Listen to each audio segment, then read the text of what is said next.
Welcome back, everyone. If you are new here, pull up a chair, get comfortable, maybe grab something warm to drink. And if you have been with us before, you already know how this goes. We dim the lights, we slow things down, and together we step into a world that most history books barely mention. Tonight we're beginning a story that took place over 100 years ago inside the most powerful palace on earth.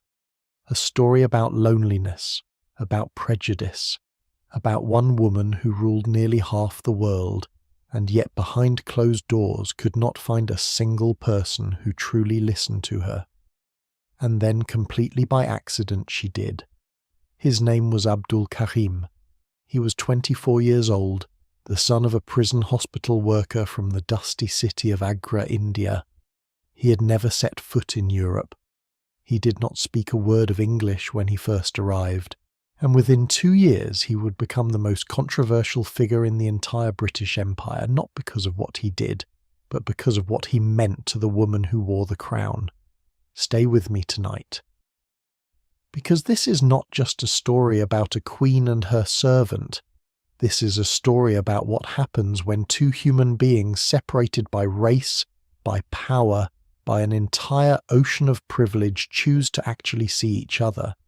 And it is a story about how that choice quietly, slowly, almost invisibly, changed Britain forever.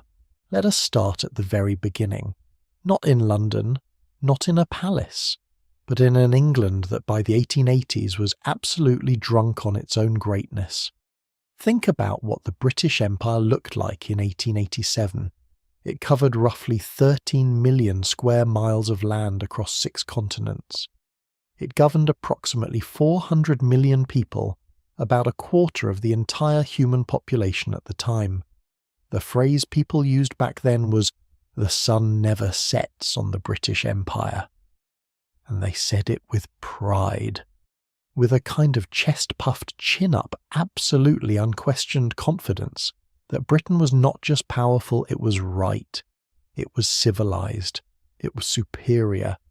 India in particular was the crown jewel of this whole operation, quite literally. When Queen Victoria was officially declared Empress of India in 1876, the celebration in London was extraordinary. Fireworks, parades, speeches about destiny and duty, and the glorious burden of bringing civilization to lesser peoples. I always think about that phrase, lesser peoples, and how casually it was used. In official documents, in newspaper editorials, in dinner party conversations among perfectly educated, perfectly polite British aristocrats. Nobody seemed to stop and think lesser according to whom exactly, but that is 1887 for you. Now, into this picture we place our main character. Not Abdul Karim yet, we will get to him. First, we need to understand the woman at the centre of all of this. Victoria Alexandrina, Queen of the United Kingdom, Empress of India, grandmother to half the royal families of Europe. Born in 1819 at Kensington Palace, became queen at the impossibly young age of 18, married her beloved cousin Prince Albert in 1840, and by most accounts completely fell apart when he died in 1861. She was 42 years old when Albert died. She would live another 40 years without him. 40 years. I want you to sit with that for a second. 40 years of wearing black. 40 years of sleeping with a cast of Albert's hand beside her bed. 40 years of issuing orders, signing papers, receiving ambassadors, and doing all the things an empress must do while carrying the weight of grief that most people would buckle under in the first 6 months. Her children were frustrated with her. Her ministers walked on eggshells. The British public, who had adored her early in her reign, began to whisper that she had disappeared too completely into mourning. They were not entirely wrong. But here is the thing that the official portraits never quite captured. Victoria was not cold. She was not distant because she did not feel things. She was distant because she felt everything, and almost nobody around her was equipped to handle that. Her court was full of people who were terrified of her. Her children, of whom she had 9, often found her impossible, demanding, critical, emotionally unpredictable. Her eldest son Bertie, who would eventually become King Edward VII, had a relationship with his mother that was, to put it generously, complicated. She once wrote in her diary that Bertie was a disappointment to her in almost every possible way. Her ministers and advisers were brilliant, ambitious men who spent most of their energy managing her moods rather than engaging with her thoughts. And the ladies of her household, her closest companions by proximity, were there to be pleasant and agreeable, not to challenge her or truly confide in her. So there she is, Victoria, in 1887, 67 years old, widow for 26 years, empress of the largest empire in human history, and profoundly, quietly, desperately alone. This is the woman Abdul Karim is about to walk into. And I think this is just me speaking here. I think people underestimate how significant her loneliness was to everything that followed. We tend to look at the Victoria Abdul story and immediately focus on the racial dimension, the class dimension, the political dimension, and those are all real and important. I promise we will dig into all of them. But underneath all of that, there is just a human being who was lonely. And another human being who, for whatever reason, was not afraid to simply be present with her. Now, 1887 was not just any ordinary year for Victoria. It was her golden jubilee. 50 years on the throne. The celebrations were extraordinary, even by Victorian standards, which were already quite dramatic. Princes and kings from across Europe flooded into London. Grand dinners, military parades, a Thanksgiving service at Westminster Abbey. Victoria wore a bonnet decorated with white flowers and diamonds, because she absolutely refused to wear a crown, which I find genuinely charming and a little rebellious. As part of the festivities, it was decided that Victoria should have 2 Indian servants, a gesture more or less toward the jewel in her crown. 2 young men were selected from the Agra region, one named Muhammad Bakhsh and one named Abdul Karim. The selection process was not romantic. Abdul's father worked in the medical department of a jail in Agra. Somebody knew somebody who knew somebody. Abdul was described as tall, well-built, with a dignified bearing, and that apparently was enough. He arrived in England in June 1887. He had never seen a country without dust, never seen rain quite like English rain, never eaten food that looked quite so pale and boiled and inexplicably proud of itself. He was assigned to wait at table specifically to serve the Queen her meals. His instructions were strict. Keep your eyes down, move quietly, do not speak unless spoken to. Remember at all times that you are a servant and that your queen is the most powerful person on the planet. Abdul Karim, from what we can gather, absorbed these instructions politely, and then almost immediately did not follow them. Now, I do not want to get too far ahead of ourselves, because the moment everything changes is coming in our next chapter, and I want to give it the space it deserves. But I will leave you with this thought to carry into what comes next.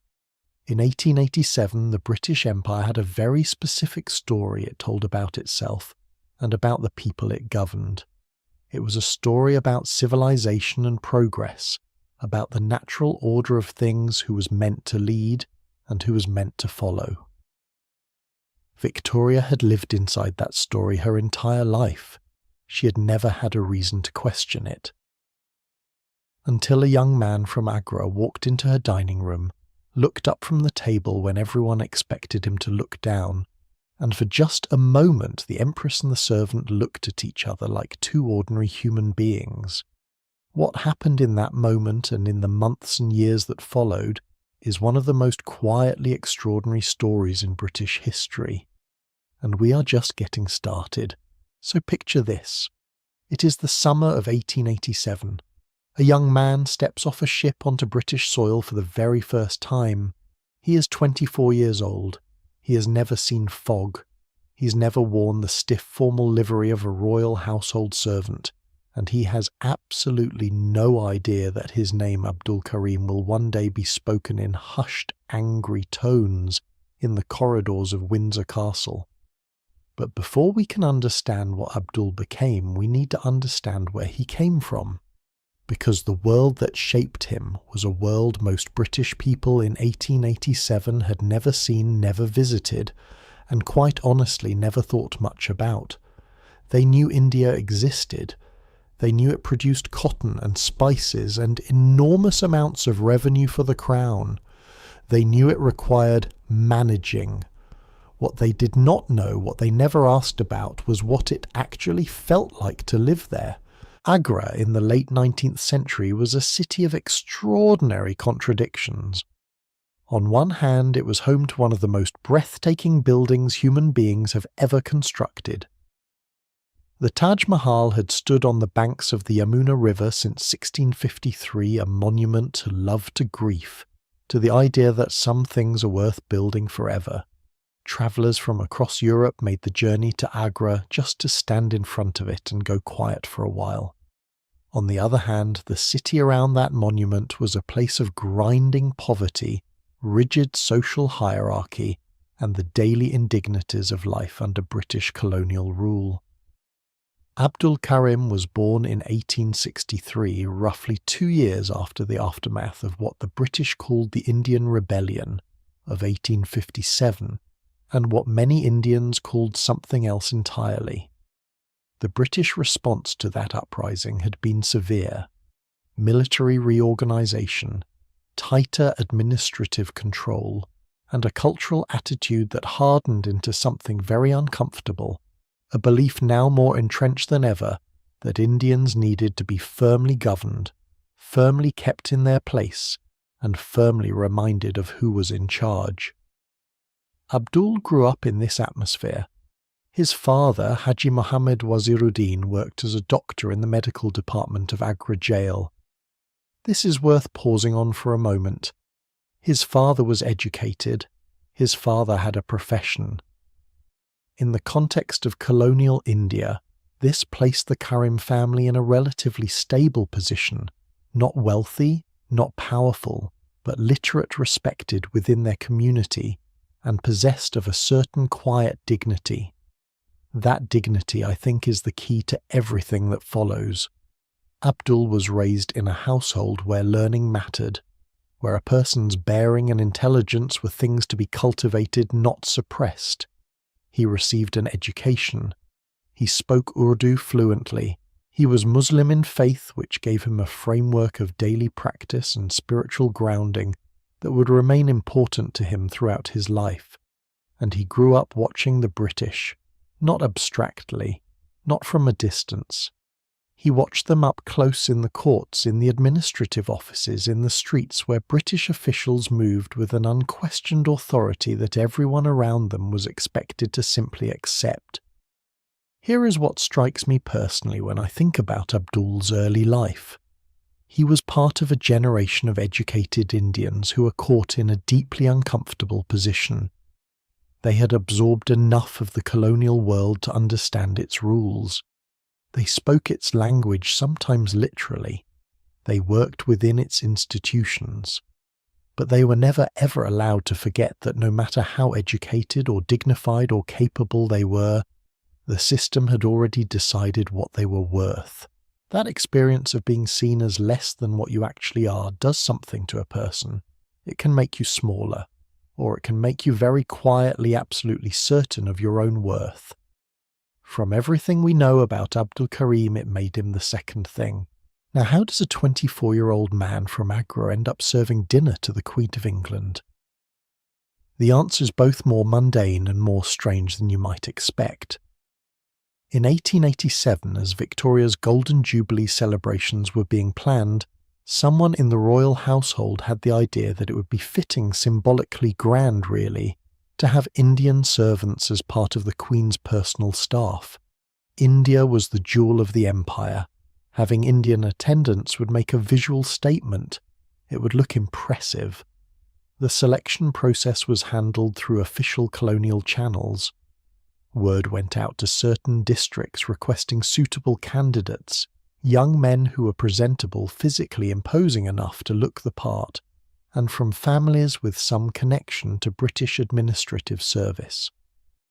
2 men were selected from the Agra area, Mohammed Bakhsh, who was older and had some prior experience in service, and Abdul Karim recommended in part because of his father's position, and in part because by the accounts of those who processed his selection, he simply looked the part.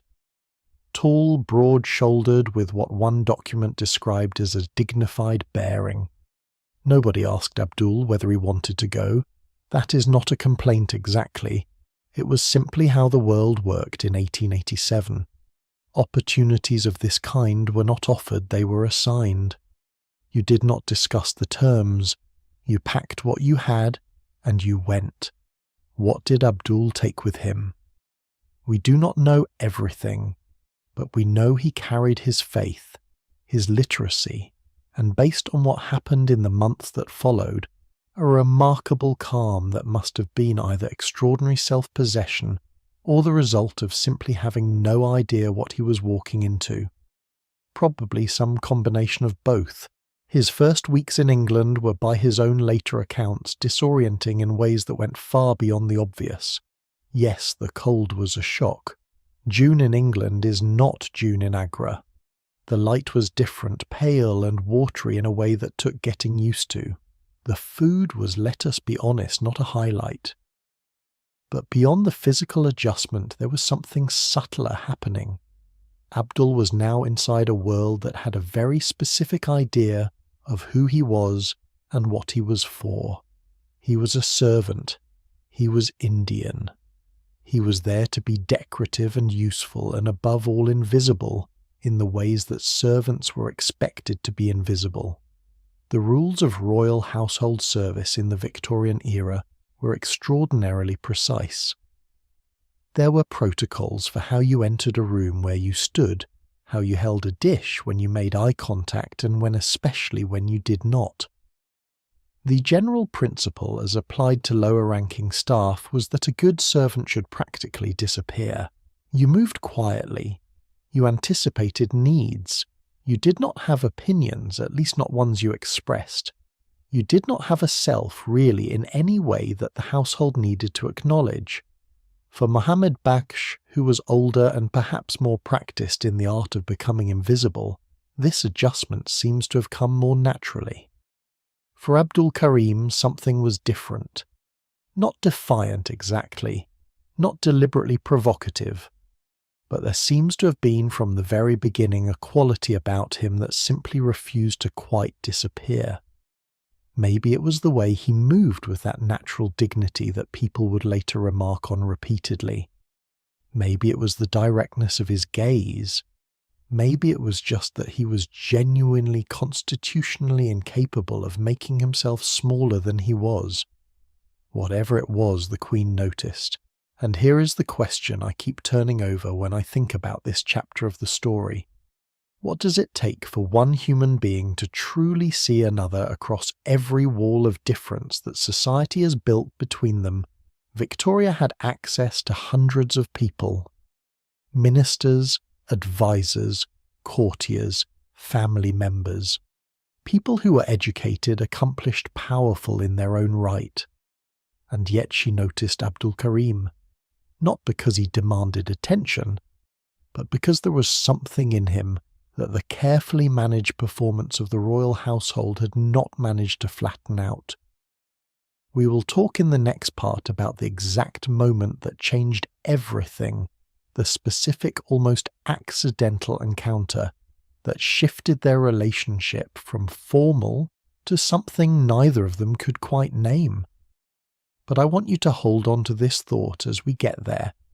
Abdul Karim arrived in England as a symbol, a decorative gesture toward empire, someone chosen for how he looked assigned a role that required him to be less than what he was. And that gap between who the institution said he was and who he actually was is exactly the crack that everything else grew through. What happens when a queen, perhaps for the first time in decades, accidentally encounters a person who has not been trained to perform for her? That is where we are headed. And I promise you, it is worth the wait. There is a moment in every great story where the entire direction of things changes, not with a thunderclap, not with a dramatic speech, but with something almost embarrassingly small. A glance held a second too long. A word spoken when silence was expected. A person who simply forgets, or perhaps refuses to be invisible. For Victoria and Abdul, that moment came in the summer of 1887, and it happened over a meal. Let me set the scene properly, because the physical context matters more than you might think. The dining arrangements of the Victorian royal household were, to put it charitably, an exercise in organised intimidation. Victoria dined at a long, immaculately set table, surrounded by ladies-in-waiting, senior household staff, and whatever guests had been invited for that particular evening. The room was formal in the way that only genuinely old money can achieve, not showy exactly, but heavy with the accumulated weight of centuries. Silver on the table, portraits on the walls, the kind of silence that is not really silence at all, but rather a very loud performance of restraint. Servants moved along the perimeter like ghosts, eyes down, movements measured. The whole choreography of service was designed to be efficient and utterly invisible. You were meant to feel attended to without being aware of the person doing the attending. Abdul Karim had been in this room before. He had practiced the movements. He knew the expectations. And then at some point during one of those early dinners, the exact date is not recorded, which is itself a kind of historical irony, something shifted. Victoria asked him a question. It was not a remarkable question. It was the kind of small passing thing you say to a servant when you're feeling slightly less formal than usual, when the evening's been long and the conversation at the table has been tedious, and you find yourself almost involuntarily speaking to the person refilling your glass, as though they might actually have something interesting to say. She asked him where he was from. Abdul answered. And then, here is the part that changes everything. He answered in a way that was complete, thoughtful, not performed. He spoke about Agra, about the food, the light, the city, not nervously, not apologetically, not in the carefully abbreviated way of someone who has been trained to take up as little space as possible. He just answered. Victoria, by multiple accounts from those present, visibly brightened. Now I want to be careful here, because there is a version of this story that gets told in a slightly condescending way, the narrative of the lonely old queen charmed by the exotic novelty of a foreign servant. And I think that framing misses something important. Victoria was not charmed by Abdul because he was Indian. She was not collecting an interesting curiosity from the empire. She was 67 years old, she'd been ruling for 50 years, and she was genuinely acutely intelligent. Her private correspondence makes that absolutely clear. What struck her about Abdul, I believe, was something much more specific. He was not afraid of her. Think about what that meant in the context of Victoria's life. Every person in her immediate world, her children, her ministers, her ladies, her household staff related to her through the prism of what she represented. The crown, the power, the unpredictable moods of a woman who had been simultaneously grieving and ruling for nearly 3 decades. People managed Victoria. They calibrated their responses. They gave her what they calculated she wanted, or what they thought was safe, or what served their own interests. Abdul Karim had not yet learned how to do any of that. Whether through sheer unfamiliarity with British court dynamics, or through a confidence rooted in that quiet dignity we talked about earlier, he simply spoke to her like a person speaking to another person. And Victoria, this woman who had not been genuinely surprised by another human being in years, was caught completely off guard. Specifically, not Mohammed Baksh, who was technically his senior and more experienced in service, Abdul. She started asking him questions during meals about Indian food, about Muslim religious practice, about the festivals and rhythms of daily life in Agra. Her ladies-in-waiting recorded their discomfort at this in their own diaries. It simply was not done. You did not have conversations with the serving staff. You did not ask a table servant to explain Eid to you while the soup was being cleared. Victoria did not appear to notice their discomfort, or if she noticed, she had decided she did not particularly care. By August of 1887, just 2 months after Abdul's arrival, she'd made a decision that genuinely shocked the household. She promoted him, not to a senior serving position, not to head butler or household manager or any role that the existing hierarchy could have absorbed without too much disruption. She created something new. She made him her munshi, her teacher. The word itself is Urdu and it carries a specific dignity. It is not just an instructor, but a person of learning, a secretary, a scholar. In colonial India, the term carried real professional weight. Victoria wanted to learn Urdu. She wanted Abdul to teach her. She was 67 years old, the Queen of England and Empress of India, and she had just appointed a 24-year-old man from Agra to be her personal language tutor. Can we just take a moment to appreciate how genuinely radical that was? The British Empire in 1887 operated on a very specific set of assumptions about the direction of knowledge. Civilization flowed outward from Britain. Progress moved from the colonizer to the colonized. The British taught, managed, improved and guided. The Indian, the African, the Australian, the anyone who was not British received. That was the entire philosophical architecture of the thing, and Victoria had just turned it completely upside down. She was not asking Abdul to learn English better, to speak more properly, to absorb more British customs. She was asking him to teach her, to share his language, his world, his knowledge with her. Her household staff did not process this as a philosophical statement. They processed it as a problem. The ladies murmured. The senior household officers exchanged looks. Private letters from this period, many of which surfaced when researchers began excavating this story properly in the early 2000s, reveal a level of institutional anxiety that went far beyond normal concern about protocol. What was happening? Why was the Queen so attached to this man? What did it mean? And underneath all of those questions, the one nobody quite said out loud. Why is she treating him as though his knowledge is worth having? Victoria, meanwhile, was having the time of her late life. Her Hindustani journal, the private notebook she kept to practice her Urdu lessons, still exists, and reading it is genuinely moving. Her handwriting fills the pages with careful Urdu script alongside English translations. She was meticulous about it. She practiced. She improved. By the end of 1887, she was writing short phrases in Urdu in her personal diary. She was asking Abdul to tell her more about Indian cuisine, about the geography of the subcontinent, about the religious calendar. She wrote in one letter from this period that Abdul was a very good, simple and honest man, and that her lessons with him were among the most enjoyable parts of her week.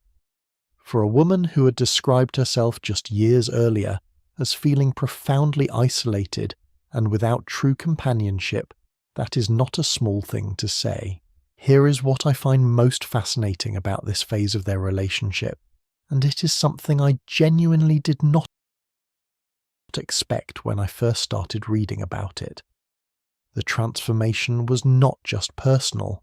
It was beginning slowly and perhaps unconsciously to become intellectual. For the first time in decades, Victoria was receiving direct, unfiltered information about India, not from her ministers, not from colonial administrators, with political incentives, not from carefully managed official reports. She was hearing about it from a man who had grown up there, who knew what the streets of Agra smelled like in the monsoon, who could tell her what an ordinary family ate for dinner. That kind of knowledge is completely different from the kind that arrives in official documents. And Victoria, sharp and curious and starved for genuine engagement, began storing it, where that knowledge would eventually take her, and what it would cost her politically is a story for a little later in our journey together. But right now, in the autumn of 1887, inside the quiet rooms, where an empress was carefully practicing her Urdu handwriting, while a young man from Agra patiently corrected her pronunciation, something was taking root. Something that the most powerful institution in the world was about to try very hard to destroy. Something happened in the winter of 1887 that nobody in the royal household had prepared for. The Queen started smiling more. Not the public smile, the one she deployed at ceremonies and official portraits, the expression that said, "I am satisfied with the proceedings." Something warmer than that. Something that her ladies-in-waiting noticed at breakfast during evening readings in the small unguarded moments between one obligation and the next. Victoria, for the first time in years, seemed genuinely animated. And the source of that animation, this was the part that made everyone deeply, profoundly uncomfortable, was her Urdu lessons. Before we go further, I want to pause and give you a real picture of what those lessons actually looked like. Because I think when most people imagine Queen Victoria learning Urdu, they picture something very formal, a lectern perhaps, a grammar textbook, the kind of stiff educational arrangement you might expect in a Victorian schoolroom. The reality was considerably more human than that. Abdul Karim had no formal teaching experience. He was not a trained instructor. What he had was literacy patience and an apparently inexhaustible willingness to sit with an elderly empress and go through words and phrases and pronunciations until she got them right, or close enough to right that she felt the satisfaction of progress. Victoria threw herself into it with an enthusiasm that surprised even her closest attendants. She practiced in her journal daily. She kept vocabulary lists. She asked questions that went beyond the language itself about the grammatical structure of Urdu, about its Persian and Arabic roots, about how certain concepts translated across cultural contexts. By early 1888, she was writing entries in her private diary that mixed English and Urdu phrases together with a kind of delight that reads even now as genuinely touching. She described Abdul in those entries as patient, kind, and a word she chose carefully, real. That word, real. What does it tell you about the world Victoria normally inhabited that real was something she had to seek out? The title Munshi carried more weight than the household initially understood. In the context of the British Raj, a Munshi was not merely a language tutor. The term referred to a secretary, a learned man, a person of genuine professional and intellectual standing. Educated Indians who served British officials in administrative capacities were frequently given this title, and it was within the colonial hierarchy a mark of genuine respect. When Victoria conferred it on Abdul, she was not simply adjusting his job description. She was making a statement about his standing, and she reinforced that statement almost immediately with something more tangible than a title. In 1888, she gave Abdul Karim his own set of rooms at Windsor Castle. Not servants' quarters tucked away in a functional wing of the building. Proper rooms. Rooms in the main residential areas of one of the most storied royal palaces in European history. For context, Windsor Castle at this point had been a royal residence for approximately 800 years. Its corridors held the accumulated weight of English and then British history in a way that is genuinely difficult to overstate. Kings and queens had walked those hallways for centuries. The social geography of who lived where within its walls was as carefully ordered as a map of the empire itself. and Victoria had just installed a 25-year-old Muslim man from Agra in it. The household staff, from the senior stewards down to the junior footmen, reacted with a mixture of bewilderment and barely concealed outrage. Here is where the story becomes something more than a touching personal narrative, and I think this is important to sit with. What was happening inside Windsor Castle in 1888 was a microcosm of a much larger tension running through British society at exactly this moment in history. The British Empire in the late 1880s was engaged in a very specific kind of intellectual project, the project of justifying itself. Philosophers, scientists, politicians, and journalists were all contributing to an enormous interlocking body of thought that attempted to explain why it was natural, inevitable, and in fact beneficial for Britain to govern so much of the world. The language of this project varied. Sometimes it was framed in terms of racial science, sometimes in terms of civilizational duty, sometimes in terms of economic necessity, but the core argument was always the same. There was a hierarchy, it was natural, and it needed to be maintained. Abdul Karim's growing prominence at court did not fit this narrative. A servant who had become a teacher, an Indian who occupied rooms in Windsor Castle, a Muslim man whose opinions the Queen apparently valued and whose company she actively sought. These were not decorative anomalies.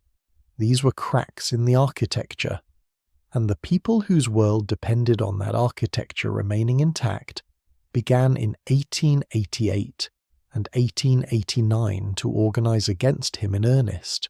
The first wave of opposition came from the household staff themselves. It expressed itself in small ways initially. Deliberate slights, a failure to deliver messages meant for Abdul, junior staff who found reasons to be unavailable when he needed assistance. The particular cruelty of institutional exclusion, which does not need to announce itself to be absolutely effective. But by 1889 it had escalated into something more coordinated. A group of senior household officers, including the master of the household and several of Victoria's longest-serving attendants, drafted a formal memorandum to the Queen. The memorandum raised what it described as concerns about Abdul's elevated position. It questioned whether his background made him suitable for such proximity to the Queen. It used careful, measured language that never quite said what it actually meant in the way that only truly practiced institutional documents managed to do. What it actually meant was this: he is Indian, he is a servant, and what is happening here is not acceptable. Victoria received the memorandum. She read it. And then she did something that I find genuinely remarkable, given everything we know about her character and her position. She did not negotiate. She did not convene a meeting to discuss the concerns. She did not offer the mild, careful compromise of a monarch trying to manage competing factions. She was furious. Her response, which survives in the royal archives, is one of the more striking documents of her later reign. She called the memorandum unkind and unfeeling. She accused the signatories of prejudice. She wrote that she found the entire episode painful and disagreeable. And then she made Abdul's position more prominent.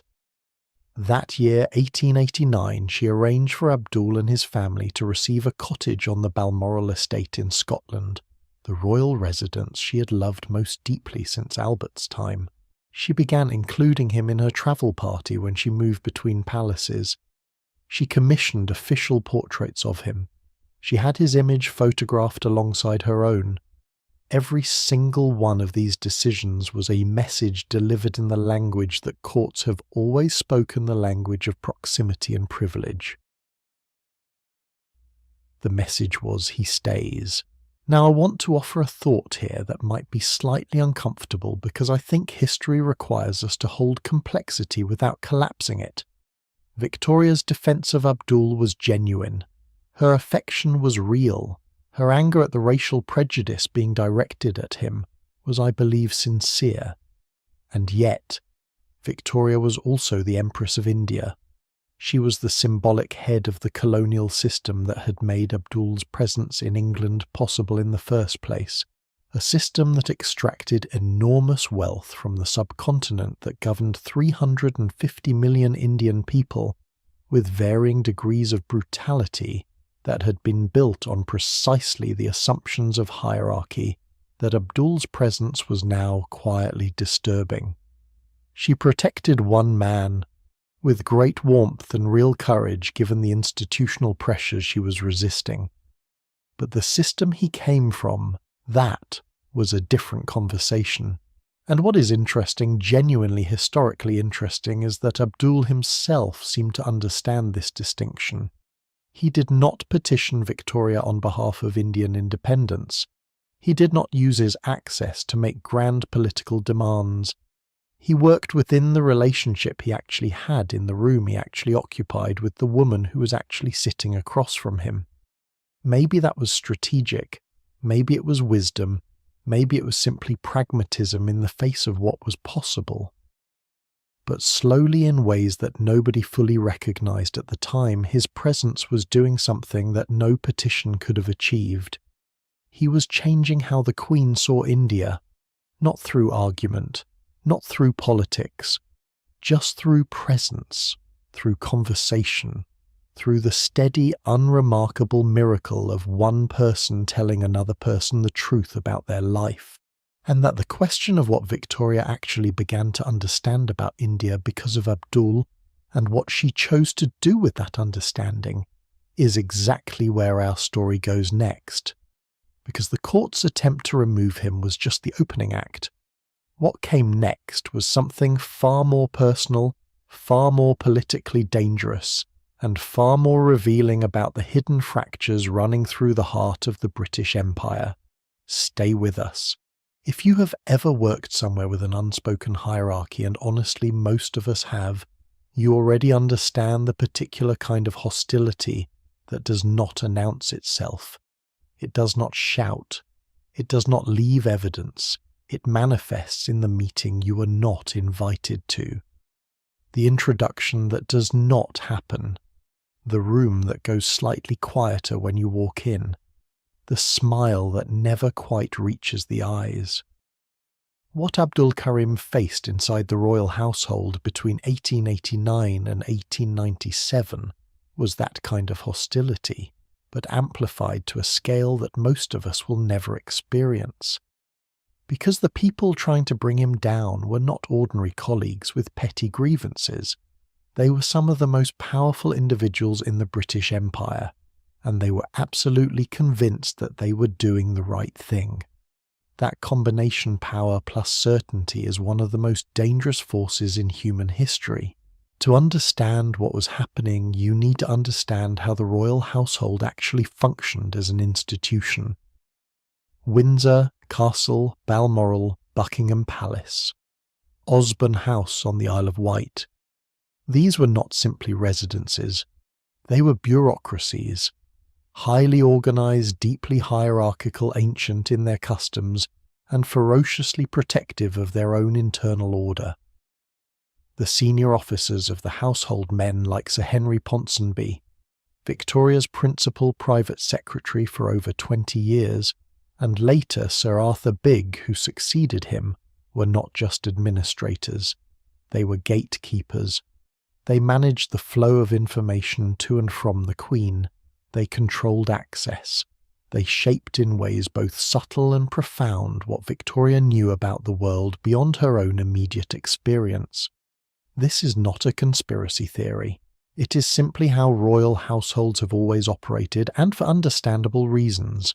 A monarch cannot deal with every piece of correspondence, every request, every report personally. They rely on trusted intermediaries to filter, prioritize, and present.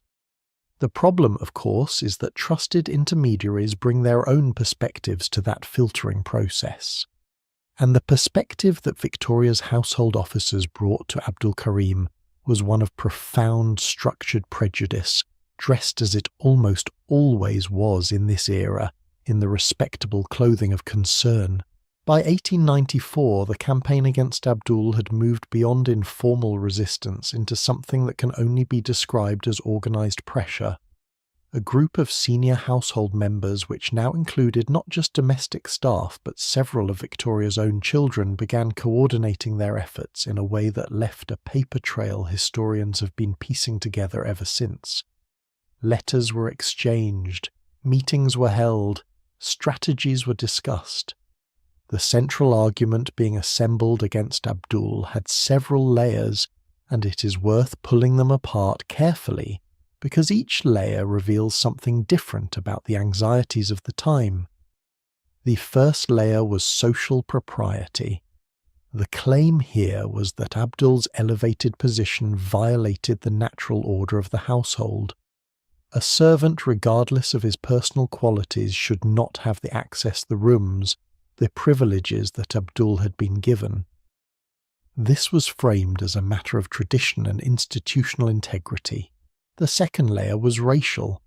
This one was rarely stated explicitly in written documents. The people involved were too sophisticated for that, but it ran underneath everything else like a current.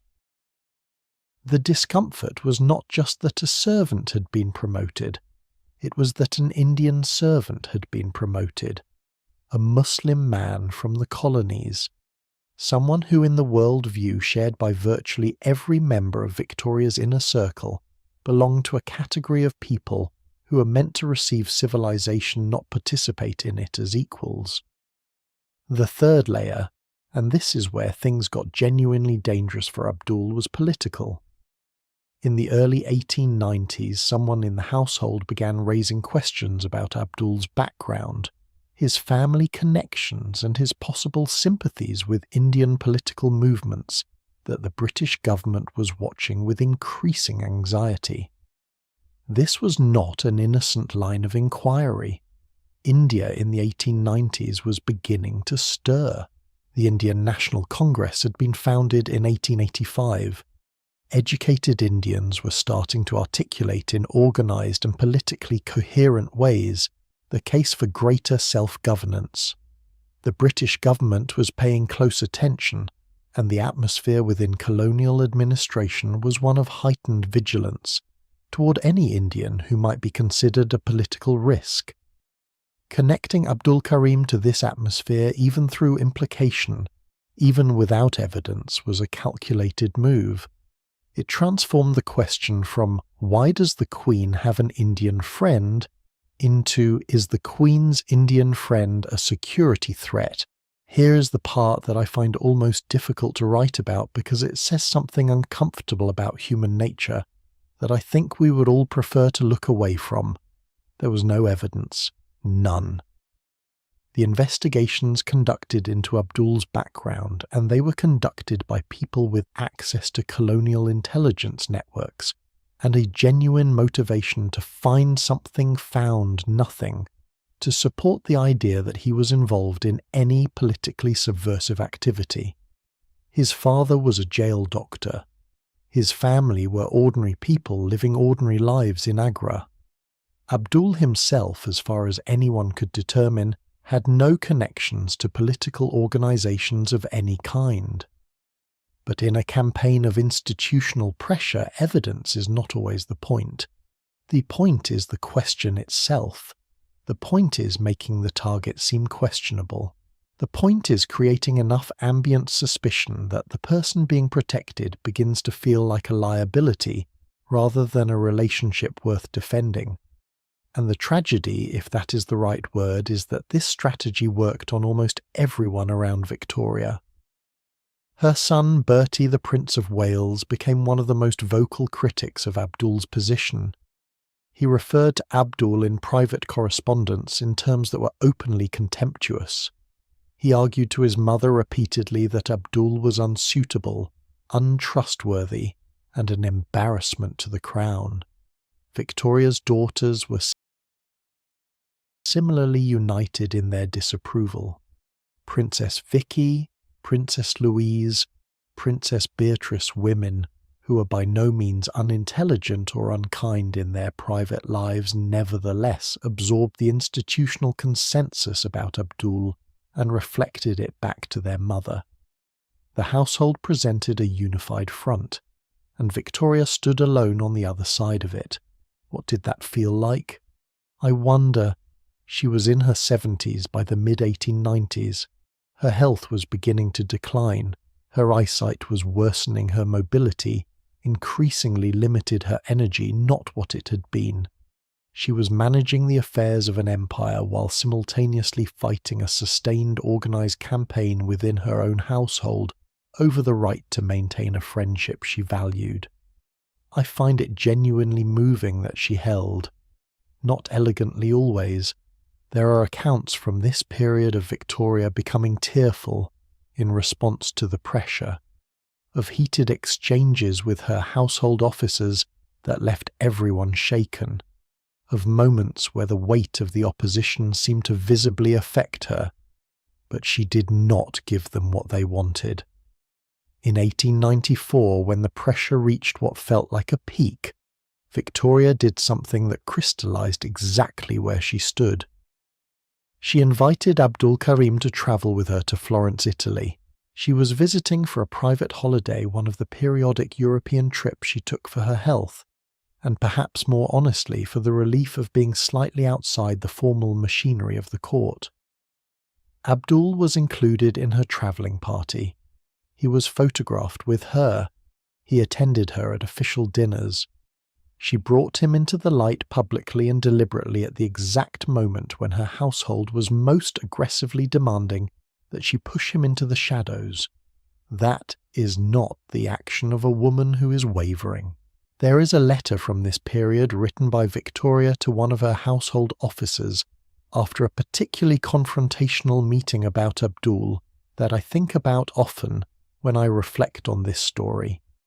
In it, she wrote something to the effect that the behaviour of her household toward Abdul was a race prejudice, and that she found it shameful. Those two words, race prejudice. Victoria used them deliberately. She knew what she was naming. She had watched the people around her dress their hostility in the language of propriety and security and institutional tradition, and she had seen through it to what was actually underneath. Whether her understanding was complete, whether it extended to a genuine reckoning with the broader colonial system she represented, is a more complicated question, and one we will return to. But in that moment, in that letter, a 75-year-old empress looked at the behaviour of her most trusted advisers and called it exactly what it was. That takes something, whatever you want to call it, courage, stubbornness, love, clarity. It takes something that most people in her position would not have found. The court did not stop. They reorganized, reconsidered, and came back with new angles, new pressure, new attempts to separate Victoria from the one relationship in her late life that seemed to genuinely sustain her. What those attempts looked like in detail, and how close they came to succeeding, is a chapter of this story that gets darker before it gets resolved, and it begins with something that nobody in the household had anticipated. Someone decided to start going through Abdul's private correspondence. What they found, and what they thought they found, set off the most serious crisis of Abdul's time at court, and put Victoria in a position where even her considerable will was stretched to its absolute limit. That is where we go next. Let me ask you something before we go any further. Have you ever had someone in your life, a friend, a colleague, a person you genuinely trusted, who taught you something that completely rearranged how you saw the world? Not a lesson from a book, not a lecture, just a conversation, or a series of conversations where another person shared their experience so honestly that afterwards you could not look at certain things the same way again. That is what was happening to Victoria. And the people around her were beginning to realize it, which was from their perspective a far more serious problem than any question of social propriety or household protocol. A queen who was fond of an Indian servant was manageable. Eccentric, embarrassing, but manageable.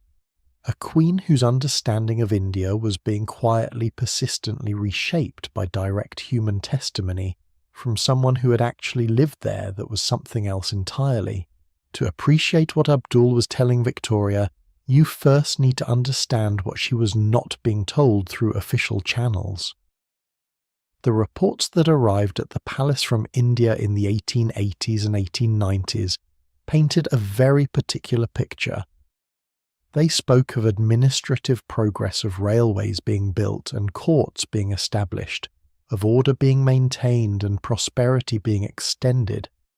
They were written by men whose careers depended on demonstrating that British India was functioning well, which meant that the reports were almost by structural necessity selective.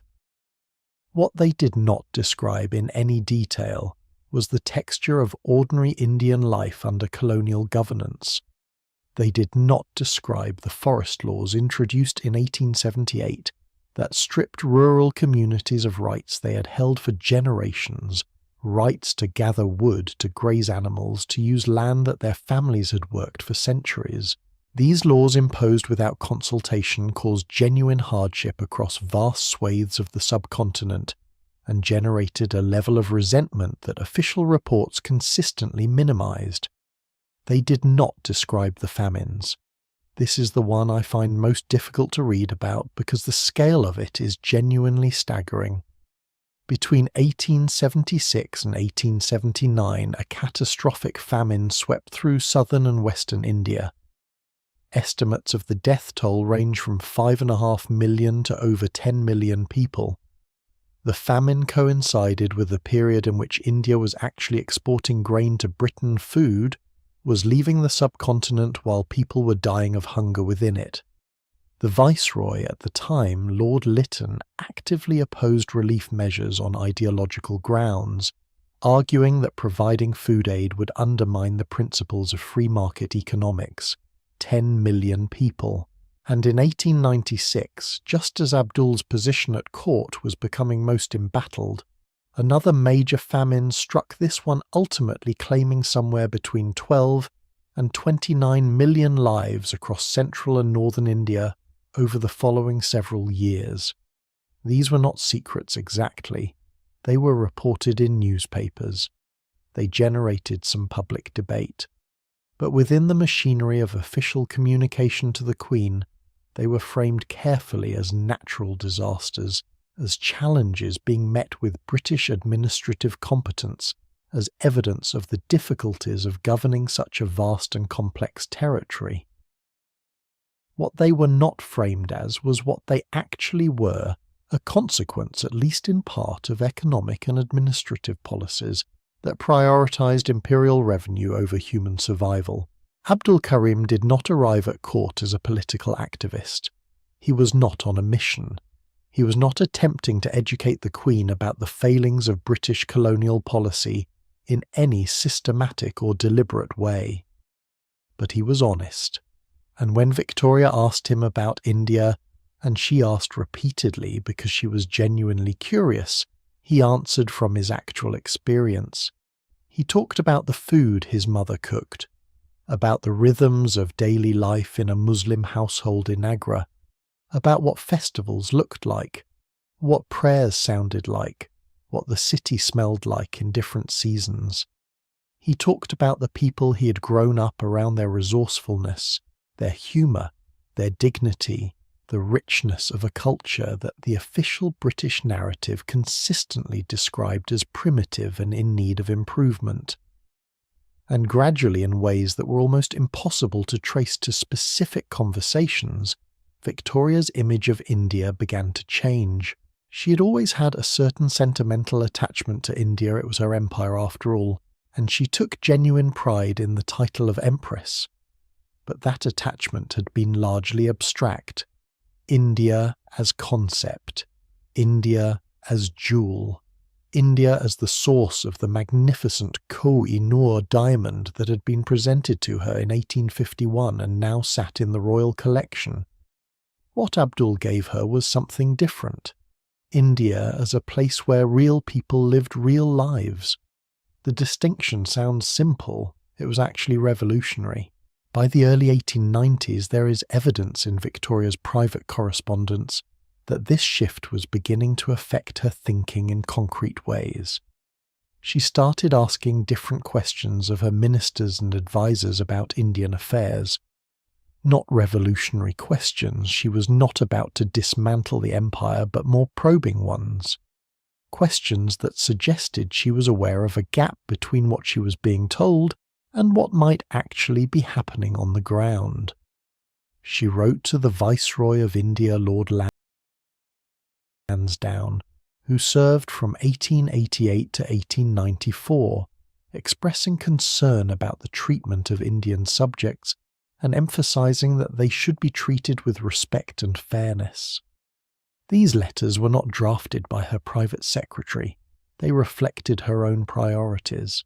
She made it known through official and unofficial channels that she wished the Indian civil service to employ more Indians in positions of genuine responsibility, a position that put her at odds with the dominant view within the service itself, which held that Indians were not yet suited for senior administrative roles. In 1897, she wrote a formal internal document in which she stated explicitly that the Indian people were as much our subjects as those born in England, and that their rights and interests deserved equal consideration and protection. These words were not empty. They were also not as powerful as they might sound, because the machinery of the empire operated largely independently of Victoria's personal sentiments, and the ministers and viceroys who ran it did not always share her perspective. But the fact that she wrote them, the fact that she felt them, is directly traceable to the decade of conversation she'd been having with a man from Agra who simply told her the truth about his world. I want to offer a thought here that I have been turning over for a while because I think it matters. We tend to imagine that political change, real change, the kind that shifts how societies understand themselves, comes from grand movements, from speeches and protests and organised campaigns, and those things matter enormously, of course they do. But there is another kind of change that happens more quietly, and in some ways more deeply. It happens when one person tells another person the truth about their experience, and the listener actually hears it. It does not always lead to immediate action. It does not always produce the outcomes that justice would require. But it plants something. It creates a small displacement in the receiver's understanding of the world that never quite goes away. Abdul Karim could not vote. He could not petition Parliament. He had no platform, no movement, no political organisation behind him. He was one person in one set of rooms in one palace. And he changed how the most powerful woman in the world thought about his country. Think about that for a moment. Really think about it. Of course, the household could sense that something was shifting. They could not always name it precisely, but they could feel it in the way Victoria's questions had changed, in the occasional references she made to things Abdul had told her, in the growing sense that her understanding of India was no longer being filtered entirely through the channels they controlled. This is what transformed their campaign against Abdul from a matter of social propriety into something that felt to them genuinely urgent. It was no longer just about a servant who had risen too far. It was about the possibility that a single human relationship conducted in the private rooms of Windsor Castle was introducing a kind of knowledge into the centre of the British Empire that the Empire had never intended to allow in. Knowledge from the inside. Knowledge that did not come pre-filtered through the assumptions of the men who managed the whole enterprise. And in 1896 they found what they had been looking for, or thought they had found it. A letter, intercepted from Abdul's personal correspondence, written in Urdu, which very few members of the household could read fluently, addressed to a man whose name, when translated back through the anxiety of the moment, seemed to connect to circles that the British government had been monitoring. The household moved quickly. They brought it to the Queen. They were absolutely certain, finally, that they had their proof. What actually happened when Victoria looked at that letter and what she said to the men who brought it to her is one of the most quietly extraordinary moments in the entire story. And that is exactly where we're going next. Right, the letter.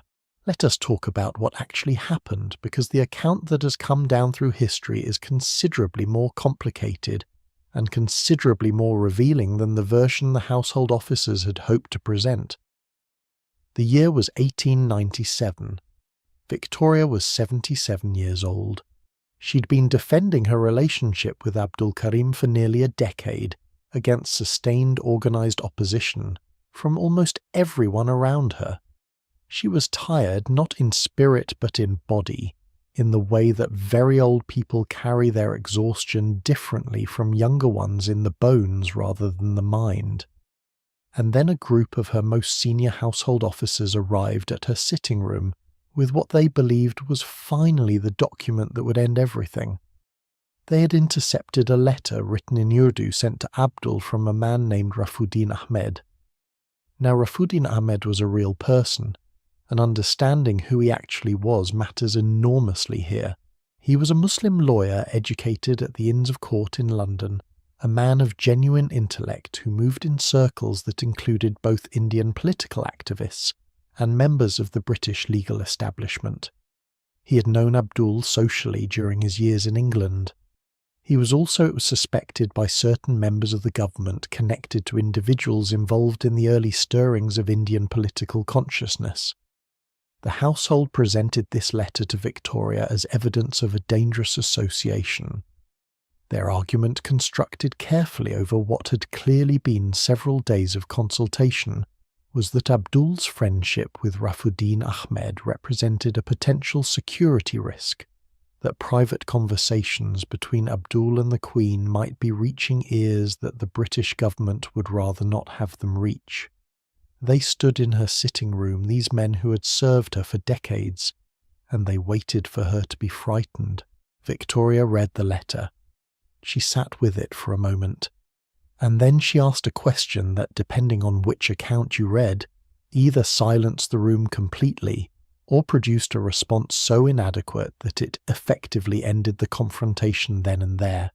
She asked them what specifically the letter said that was dangerous. The answer, of course, was nothing. Rafuddin Ahmed's letter to Abdul was personal correspondence between two acquaintances. There was no evidence of political coordination, no sensitive information exchanged, no conspiracy of any kind that the letter's contents could demonstrate. The household had brought her an intercepted private letter, written in a language most of them could not fully read, from a man with vaguely suspicious social connections containing nothing incriminating. Victoria's response was not gentle. She wrote afterward, and this is documented in her personal correspondence from this period, that she was horrified and indignant at the intrusion into Abdul's private life. She called the interception of his letters a violation. She made clear in terms that left no room for interpretation that she considered the entire episode to be an act of persecution, rooted not in genuine security concern but in prejudice. She also did something that must have felt to the men standing in that room like a deliberate and very pointed humiliation.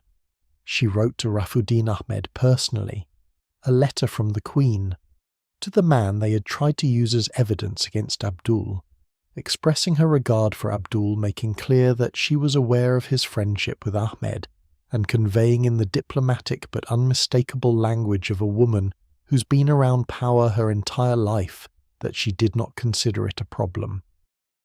The message was received.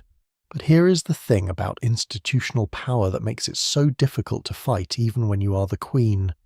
The household did not stop. They retreated, reorganized, and came back through a different door.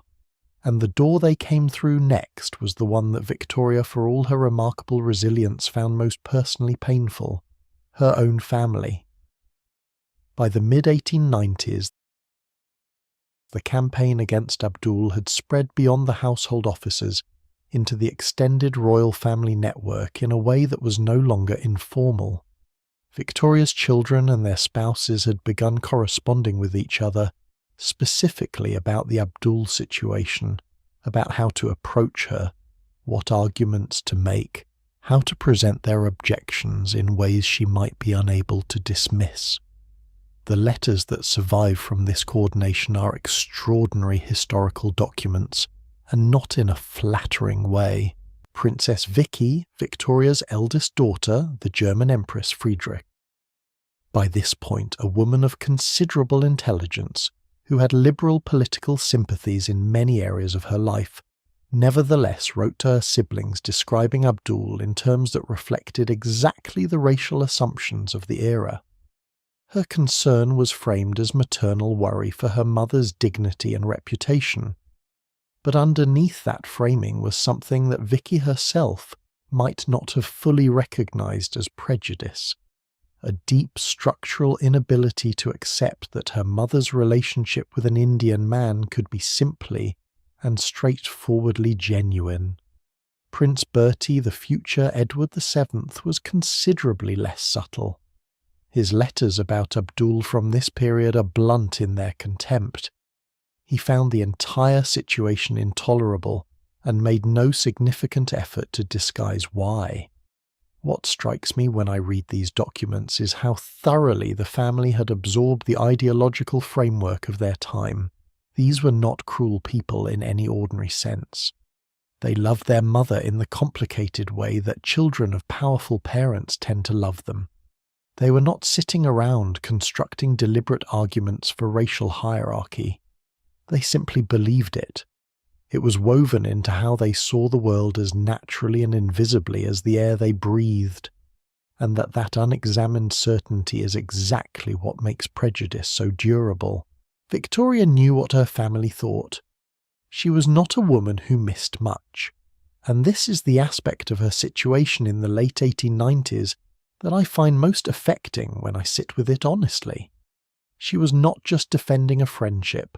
She was in a very real sense standing alone against the combined moral authority of her children, her household, her government advisers, and the entire cultural consensus of the most powerful nation on earth.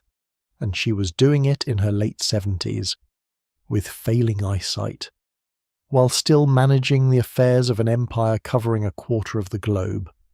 I'm not suggesting she was perfect. She was not. Her understanding of the injustices her empire perpetuated was real but limited. Her ability to act on that understanding was circumscribed by the institutional realities of her position in ways she sometimes found frustrating and sometimes simply accepted. But on this particular thing, on the right of Abdul Karim to be treated as a full human being whose dignity deserved protection, she did not move. There is a private journal that Victoria kept during the years of Abdul's service that researchers were not fully able to access until the early 2000s. It is called informally the Hindustani Journal, the same notebook she had begun as a language practice diary, which over the years expanded into something more personal. In its pages, alongside Urdu vocabulary lists and practice sentences, there are observations about her daily life that she felt unable to record in her more formal diaries, which she knew would be read by others. What comes through in those pages, and this is where the document becomes genuinely moving, is a portrait of a woman who was deeply aware that what she was experiencing with Abdul was something she had not found elsewhere in her life. She wrote about their conversations with a warmth that is unmistakable. She described him as honest, as genuine, as a person who spoke to her without the permanent performance of deference that characterized almost every other interaction in her daily life. She wrote in one passage that historians have quoted carefully, but not in full out of respect for its personal nature, that she felt with Abdul the kind of ease she had not felt since Albert. That is a remarkable thing to write. Albert had been gone for over 30 years by this point. The grief had softened with time, as grief eventually does, but the absence had not. What Abdul gave her was not a replacement for that love. It was something different in kind. A friendship, a human connection that did not require performance or management or the exhausting awareness of her own symbolic weight. She could simply be Victoria, not the Empress, not the grieving widow, not the institutional symbol, just a person talking to another person about the world. Now the journal. This is where the story takes one of its darkest turns, and it involves not what was written in those pages, but what happened to them after Victoria died, because the household's campaign against Abdul did not end with her. In some ways, it was only getting started. What they did with her private writings in the days following her death in January 1901, the specific methodical actions taken to erase Abdul Karim from the historical record, is a chapter that tells you everything about what they had feared all along, and it is the chapter we're about to step into. January 22nd, 1901, Osborne House, Isle of Wight. At 6:30 in the evening, Queen Victoria died. She had been declining for several weeks, her eyesight nearly gone. Her speech sometimes confused her body, finally surrendering to the accumulated weight of 81 years, and a reign that had lasted longer than most people's entire lives. Around her deathbed, according to the accounts of those present, were gathered members of her family, her closest attendants, and in a detail that was quietly noted and then quietly omitted from most of the official accounts that followed, Abdul Karim. He had travelled to Osborne when it became clear that the end was approaching. Victoria had requested his presence. He stood among those who watched her go, a man from Egra, who had spent 14 years as the most controversial figure in the British royal household, present at the final moment of the most powerful reign in British history. It was in its way exactly the kind of detail that tells you everything about what their relationship had actually been. And it was one of the last dignified moments Abdul Karim would experience on British soil. What happened in the days immediately following Victoria's death was swift, coordinated, and when you understand the full context, genuinely chilling in its efficiency. Edward VII, now king, moved within hours. His first significant act regarding Abdul Karim was not a formal decree or an official announcement. It was a private instruction delivered through household channels with the kind of quiet authority that does not require paperwork to be absolute. Abdul was to leave England, not eventually, not after a reasonable period of mourning. He was given days, some accounts say as few as 2, to gather his belongings, his wife, and whatever remained of the life he'd built in Britain and depart. He was stripped of the position his employer of 14 years had created for him. His official title as Indian Secretary, which Victoria had formalised in her later years as a way of giving his role institutional legitimacy, was dissolved. The properties in England that Victoria had arranged for his use were no longer available to him. The access he had been granted, the privileges that had caused such sustained institutional fury, evaporated overnight. He was 57 years old and suddenly comprehensively erased from the world he'd occupied. But the erasure did not stop with Abdul himself. Here is where the story becomes something that I think deserves to be called, without exaggeration, a deliberate act of historical destruction. Edward VII sent representatives, senior household officers, acting under direct royal authority, to Frogmore Cottage on the Windsor estate where Abdul and his family had been living. Their purpose was not simply to facilitate his departure.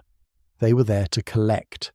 Every letter that Abdul had received from Victoria, every note, every card, every piece of personal correspondence that passed between them over 14 years, every photograph of the two of them together, every document that bore her handwriting and his name in the same breath. These were gathered systematically, and then they were burned, not metaphorically, not gradually lost to the passage of time in the way that most historical records disappear. They were physically collected and physically destroyed in what was clearly a premeditated effort to remove Abdul Karim from the documentary record of Victoria's life as completely as possible. The Hindustani journal, the private notebook we discussed in our last chapter, the one containing Victoria's most personal reflections on her friendship with Abdul, was among the items targeted for destruction. Now here is where the story takes an unexpected turn that I find genuinely remarkable. Not all of it was destroyed. Abdul Karim, perhaps anticipating what was coming, or perhaps simply because he was a man who understood the value of record, had taken precautions. Certain letters, certain photographs, certain documents had been kept separately in ways that the household representatives did not locate during their collection sweep. These surviving materials would not surface publicly for over a century. But they survived, hidden, protected, carried back to India with a man who had every reason to be bitter and who by most accounts chose instead to simply go home. Let us talk about what was actually destroyed, because the scale of it matters. Historians who have researched this period estimate that the correspondence between Victoria and Abdul, had it survived, complete, would have represented one of the most substantial personal documentary records of Victoria's later life. She was a prolific writer. Her journals run to approximately 43,000 pages across her lifetime, making her one of the most extensively documented monarchs in history. She wrote letters constantly to her children, her ministers, her friends, her relatives across Europe. Her letters to Abdul, by the accounts of those who glimpsed them before their destruction, were personal in a way that her more formal correspondence was not. They reflected the ease and directness that characterized their private interactions. They were, in other words, exactly the kind of primary source that historians prize above almost everything else. Gone. The photographs are perhaps the most viscerally sad loss for me personally. Victoria sat for photographs with Abdul on multiple occasions at Balmoral, at Windsor, in her travelling party on the continent. These were not candid snapshots, but formal photographic portraits, the equivalent in the 1890s of an official statement of relationship. Several of them had been displayed in her private rooms during her lifetime. Most of those images were destroyed or removed from royal collections after her death. Some were carefully cut. Victoria's image retained Abdul's figure literally excised from the frame. Think about that for a moment. Someone sat with scissors and removed a human being from a photograph. That is not negligence. That is intention. Why does it matter so much, the destruction of these records? I have been asked versions of this question when I discuss this period of history, and I want to answer it carefully because I think the answer is more layered than it first appears. On one level, it matters because historical records are irreplaceable. When primary sources are destroyed, we lose the ability to understand the past with the kind of specificity and texture that makes history genuinely human, rather than just a sequence of events. Every burned letter is a piece of lived experience that cannot be recovered. But on another level, the destruction matters because of what it reveals about the destroyers. Edward VII and the household officers who carried out this operation were not stupid people. They were sophisticated, experienced, politically astute individuals who understood very well what they were doing and why. They were afraid of what those documents said, not because they contained state secrets or information that could destabilize the empire. The actual content of the correspondence, from what we can reconstruct, was personal rather than political. They were afraid of what the documents represented, the documented reality of a genuine, deep, sustained friendship between the Queen of England and a Muslim man from colonial India. A friendship that had survived 14 years of institutional opposition. A friendship that had changed how Victoria thought, what questions she asked, what she understood about the world she ruled. That friendship, if it remained in the historical record, would be a permanent refutation of the hierarchy that the empire depended on. It would say, in the irrefutable language of primary evidence, these two people were equals in each other's eyes. And that was the thing they could not allow. Abdul Karim returned to Agra in early 1901. He was met with a different kind of erasure at home, not hostile exactly, but the particular invisibility of a man who has lived a remarkable life that nobody around him can fully understand or verify. He had spent 14 years at the centre of the British Empire's most intimate spaces. He had been the most controversial figure in the royal household of the most powerful monarch on earth. And now he was back in Agra, an ageing man with stories that must have seemed to most people, he told them, to almost impossible to believe. He named his house at Agra Victoria Villa. He kept what he had managed to save, the surviving photographs, the documents the household representatives had not found, the memories that nobody could burn. He was given a pension which Victoria had arranged before her death. Not generous by any standard of the privileges he had enjoyed in England, but sufficient. He lived quietly. He died in 1909, 8 years after returning to India. He was 46 years old. He left behind a wife, no children, and a small collection of hidden documents that would eventually, a century later, help bring his story back into the light. Here is the question that stays with me after sitting with this chapter of the story. What does it mean to erase a person? Not their physical existence. Abdul lived, went home, died in his own time, but their presence in the record, their documented reality, the evidence that they mattered to someone whose life shaped the world. I think it means that the people doing the erasing understood on some level exactly what that presence threatened. Because you do not work this hard to destroy something that does not matter.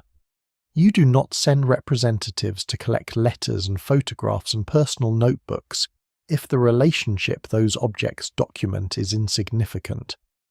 The very thoroughness of the erasure is in a strange way a testament to how real it was. They burned the evidence because the evidence was true, and the truth apparently was something the British Empire in 1901 could not afford to have in its historical record. What they could not have known, what nobody in that household could have anticipated, was that the truth has a way of surviving anyway, not always completely, not always in the form we would wish, but in fragments in the materials that slipped through the net in the memories carried home by a man who named his house after the woman who had seen him clearly. The full story of how Abdul Karim came back into history a century after his erasure, and what that recovery revealed about both the past and the present, is the chapter that changes how this whole story feels. And it begins with a woman in a library, a box of uncatalogued documents, and a name written in Urdu that nobody had expected to find. Somewhere in Agra, in a house that still stands today, there was a box. Not a dramatic box. Not a treasure chest with brass fittings and a heavy lock. Just an ordinary wooden storage box of the kind that families keep in back rooms for generations, accumulating the slow sediment of a life-old paper's documents, whose significance has been half-forgotten objects that nobody is quite ready to throw away, but nobody is quite sure what to do with either. Inside that box, carefully preserved across more than 90 years of Indian summers and monsoons, and the enormous upheavals of the 20th century independence partition, the wholesale transformation of the country Abdul Karim had grown up in, were letters. Letters written in a distinctive, slightly laboured Urdu hand. Letters signed at their close with a name that would have been immediately recognisable to any historian of the Victorian era. The name was Victoria Regina et Imperatrix, Victoria Queen and Empress. And when a British journalist and author named Shrabani Basu first encountered evidence of their existence in the early 2000s, the discovery set in motion something that the household officers of 1901 had believed with complete confidence they had made impossible. The truth came back. Let us talk about how historical recovery actually works, because I think most people imagine it as more dramatic than it usually is. In films, the discovery of a lost document tends to happen in a single, electrifying moment, a locked room, a hidden compartment, a revelation that arrives fully formed. The reality of archival research is considerably more patient and considerably more human than that. It is weeks in reading rooms, it is requests submitted and waiting periods endured, it is following one reference in one footnote, in one obscure publication to another reference, and then another, until a thread emerges from what looked like solid wall.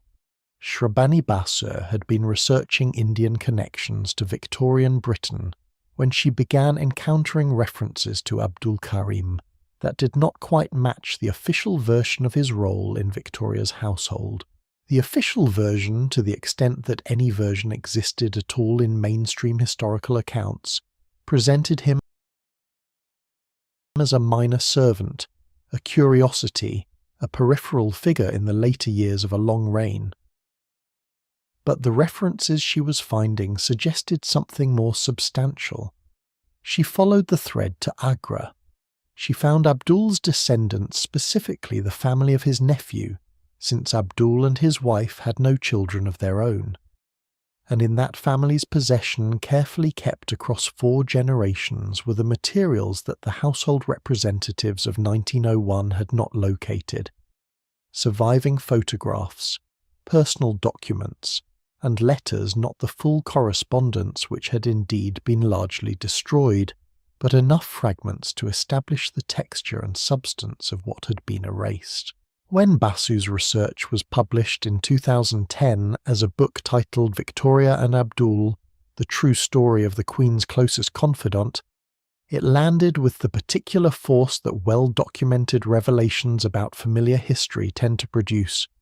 Here was a story that most people had never heard involving one of the most famous women who ever lived, supported by primary evidence that had survived against all institutional intention. The response was significant. The book was widely reviewed, widely read, and translated into multiple languages. It generated exactly the kind of public conversation that historical recovery at its best is capable of generating, not just about the past, but about what the past erasures say about the present. Now here is where I want to slow down and ask you something directly. Why do you think it took a century for this story to surface? Because the answer is not simply, the documents were hidden. Documents get hidden all the time and are recovered relatively quickly when people are motivated to look for them.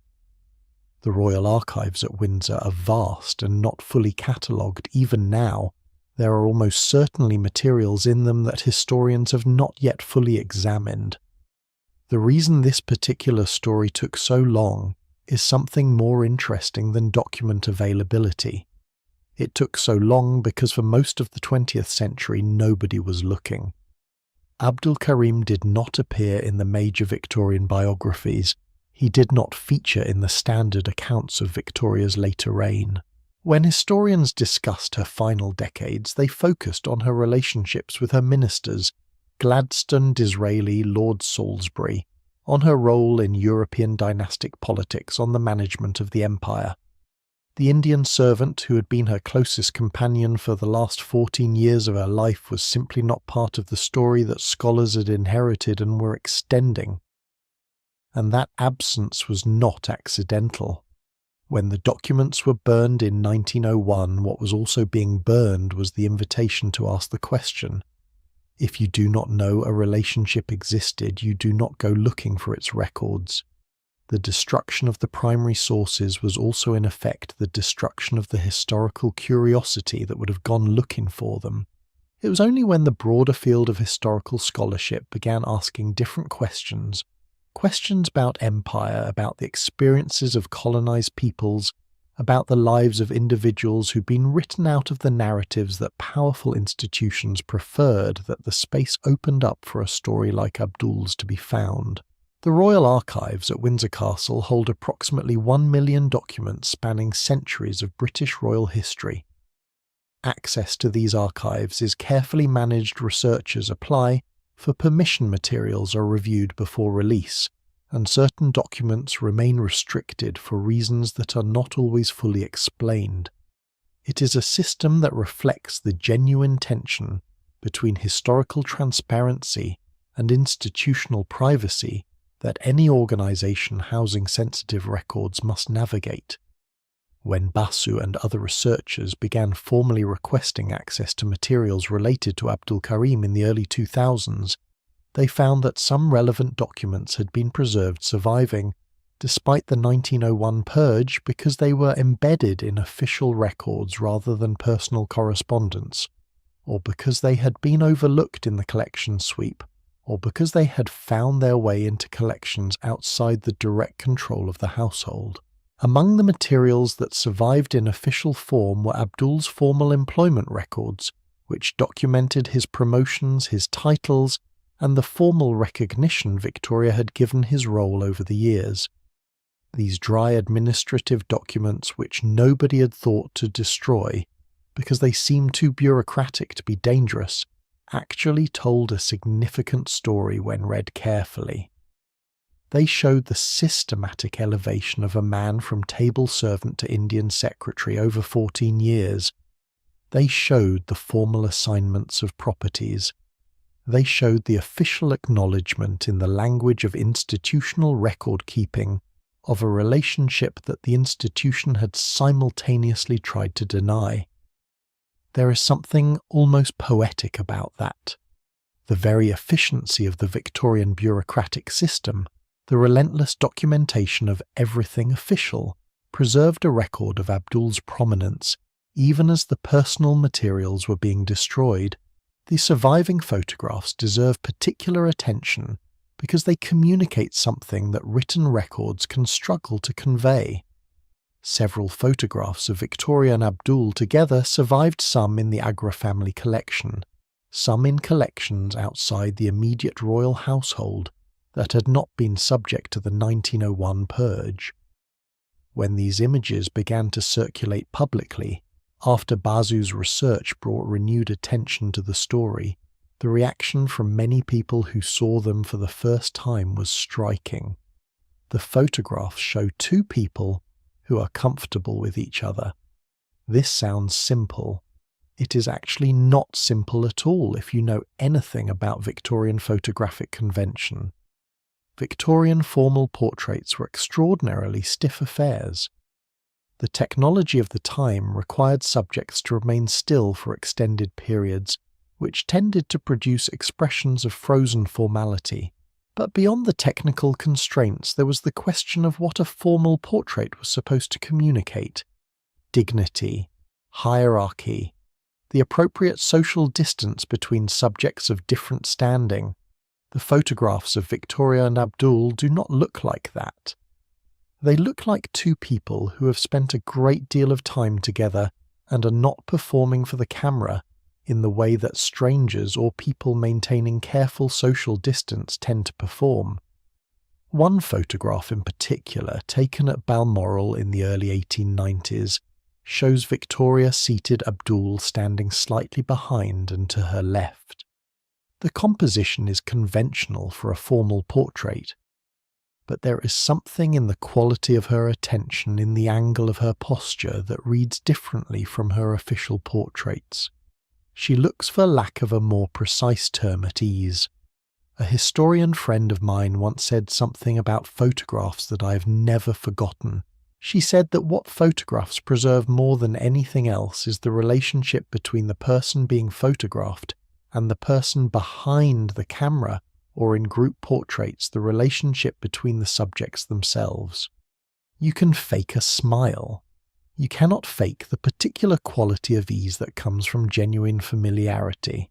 The recovery of Abdul's story also shed new light on something that had puzzled Victorian historians for decades: a set of seemingly anomalous decisions and statements that Victoria made in her final years that did not quite fit the standard portrait of her as an enthusiastic supporter of empire. Her increasingly pointed correspondence with viceroys about the treatment of Indian subjects, her formal minute declaring Indians to be equally her subjects, her resistance to certain colonial administrative policies that her ministers had assumed she would simply endorse. Taken in isolation, these had sometimes been attributed to eccentricity or to the general unpredictability of an aging monarch, or simply explained away as peripheral to her main concerns. Understood in the context of her relationship with Abdul, they form a coherent pattern, a pattern of a woman whose understanding of her own empire had been quietly persistently humanized by 14 years of direct conversation with someone who had grown up inside it. That recontextualization, the way Abdul's recovered story changes how we read Victoria's later political thinking, is one of the genuinely significant contributions of the historical recovery work. It does not just add a human interest story to the Victorian record. It actually changes how we understand a major historical figure's intellectual and political development in the final chapter of her life. By 2017, the story had travelled far enough from academic circles to reach a considerably wider audience. A film adaptation of Basu's book was released that year, directed by Stephen Frears, and starring Judi Dench as Victoria and Ali Fazal as Abdul. It was a mainstream theatrical release distributed internationally, seen by audiences in countries that had once been part of the empire Abdul came from. Whatever its particular artistic choices and film adaptations of historical events, always involve choices that historians can debate. The film did something that books, however well researched, cannot always accomplish. It put a face on the erasure. It asked audiences to sit for 2 hours with a relationship that powerful people had worked very hard to make them never know about. And audiences on the whole responded. What strikes me most sitting with the full arc of this recovery is what it says about the relationship between institutional power and historical truth. The household officers of 1901 had access to everything. They controlled the documents, they controlled the official record, they had the authority of a new king behind them and the full weight of the most powerful institution in the most powerful empire on earth. And they failed. Not completely, the loss of most of the correspondence is a genuine permanent historical tragedy. But they failed in the essential thing they were attempting. They could not make Abdul Karim not have existed. They could not unmake 14 years of relationship. They could not destroy what had been carried home in memory in a few surviving photographs in a wooden box in a house in Agra, that survived a century of change and eventually gave up its contents to a researcher who was finally asking the right questions. The truth survived in fragments, imperfect, incomplete, but enough. Enough to restore a name to the historical record, enough to change how we understand one of history's most famous women, enough to ask the questions that the erasure was designed to prevent, and what those questions reveal about what Victoria understood in her final years, about what she chose to do with that understanding, and about the remarkable last act of a reign that most people think they know well, is the part of this story that surprised me most deeply when I first encountered it. That is exactly where we go from here. Few things in history are as quietly powerful as a final act of defiance from someone who has nothing left to prove. Victoria, in the last years of her life, knew exactly what she was doing. She was not confused. She was not operating on sentiment alone. She was a woman who had ruled for over 6 decades, who had navigated the collapse of revolutions across Europe, who had managed prime ministers ranging from the brilliantly infuriating Gladstone to the silkily persuasive Disraeli, who had corresponded personally with virtually every significant head of state on the planet. She understood power. She understood institutions. She understood better than almost anyone alive how the machinery of official history worked, what got recorded, what got celebrated, what got quietly set aside. And in her final years, knowing that the pressure against Abdul would not die with her, perhaps sensing with the particular clarity that sometimes comes near the end of a long life that the erasure was already being planned, she made a series of decisions that look in retrospect like a deliberate attempt to embed the record of their relationship so deeply into the fabric of official life that removing it completely would be impossible. She did not entirely succeed, but what she managed is remarkable. The year 1897 marked Victoria's Diamond Jubilee, 60 years on the throne. The celebrations were extraordinary even by Victorian standards, which, as we have established, set a fairly high bar for spectacle. A Thanksgiving procession through London that drew crowds estimated at 3 million people lining the streets. Military contingents from across the empire, 11 colonial prime ministers in attendance, a service on the steps of St. Paul's Cathedral rather than inside it because Victoria's mobility made the interior impractical, which did not diminish the occasion in the slightest. It was by any measure one of the great ceremonial moments of the 19th century, and Abdul Karim was formally included in the official proceedings, not as a background figure, not tucked away in a support role. He was listed in the official programme as part of Victoria's personal household retinue. He travelled in the royal procession. His presence was documented in the official photographic record of the Jubilee photographs that were published, distributed seen by audiences across Britain and the Empire. This was deliberate. Victoria had been fighting for years against a household that wanted Abdul invisible. The Diamond Jubilee was the most public, most officially documented event of her reign. By ensuring that Abdul was formally present and formally recorded in that context, she was doing something that the subsequent document destruction could not entirely undo. She was putting him into the public record. When the household officers came in 1901 to collect and destroy the personal correspondence, they could not unpublish the Diamond Jubilee photographs. They could not uncirculate the official programs. They could not unwrite the newspaper accounts from June 1897 that had described the Queen's Indian attendants by name. It was a form of protection through publicity unconventional, perhaps not fully conscious as a strategy, but effective in the specific way that public record-keeping is effective. It is considerably harder to erase someone from a document that 10,000 people have already read than from a private letter that only 2 people ever saw. Beyond the Jubilee, Victoria spent her final years doing something else that I find genuinely moving when I think about its practical implications. She gave things away, not randomly, not through the ordinary mechanisms of royal gift-giving which were extensive and well documented. She made specific targeted transfers of property privilege and formal recognition to Abdul and his family that were designed to survive her death as legal and institutional facts, rather than personal arrangements dependent on her continued presence. The cottage at Karim Lodge on the Balmoral estate, which she had originally arranged for Abdul's use during royal stays in Scotland, was formalised in ways that gave it greater permanence than a simple household assignment. She arranged for additional properties in Agra to be associated with his family's holdings.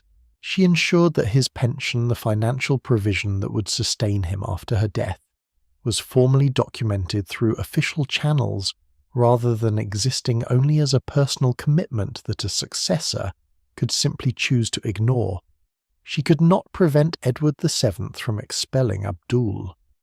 That decision once made by the new king was not something the provision she had made could block, but she could and did ensure that the financial security she had promised him was enforceable rather than discretionary.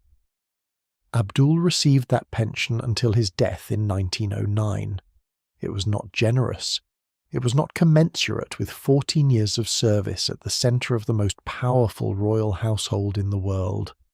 But it was real, and it was paid because Victoria had made it real through official channels that the subsequent hostility could diminish, but not entirely eliminate. There is one more act from Victoria's final years that I want to spend some time on because I think it is the one that reveals most clearly what she understood about the situation she was in. In 1900, just 1 year before her death, as her health was visibly declining, Victoria sat for what would be among her last formal portraits. Victorian royal portraiture was a serious business. These were not casual photographs. They were official artistic statements about identity, legacy, and the meaning of a reign. The choice of what to include in a formal portrait, who stood where, what objects appeared in the frame, what symbolic vocabulary was being deployed was made with care and intention. Victoria chose to include Abdul Karim in several of her final formal portrait sessions. In one painting from this period, she is seated at a desk. Abdul stands beside her, in the pose that had become familiar across their years.